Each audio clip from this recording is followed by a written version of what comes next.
Musim Liga 2 dan kick-off. Babak yang pertama sudah berlangsung. Pertandingan dari studio di Jakarta, Malik Wildan, Labib Sadat mengucapkan selamat menyaksikan Persiraja menggunakan jersey berwarna hitam-hitam. Sebuah serangan menjaga one by one ya. Main dan sebuah peluang kali ini. Liga 2. Pandi kirimkan ke tiang dekat dan berhasil membuka keunggulan bagi tim Kabau Sirah. Baik sekali bagaimana tembakan atau sepakan pojok dari Pandi Lestaluhu yang berhasil dimaksimalkan oleh Rosat Setiawan.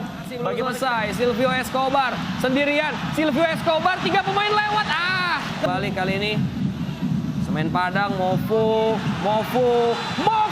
Half time, Semen Padang 1. Persiraja Banda Aceh 0. Dan play on. Noval sentuhan pertamanya langsung disambut tadi. Ya, penalti. Gol melalui titik penalti. Kita saksikan pemirsa, Silvio Escobar melawan Aulia Rahmat di hadapan Spartak Semen Padang. Silvio Escobar 2-0. Semen Padang unggul atas Persiraja Banda Aceh. Dan Walaupun mendapatkan sideward dari seorang Aulia Rahmat, tapi Escobar tetap dengan pendiriannya menempatkan bola di pojok kiri gawang dari Aulia Rahmat.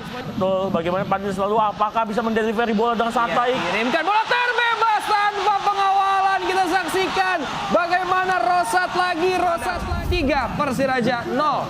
Dan sebuah usaha lagi-lagi. Silvio Escobar, Noval Ramanda. Noval angkat bola. Berbahaya. Play on. Hadapi, dan Semen Padang berhasil mengamankan 3 poin skor pemirsa.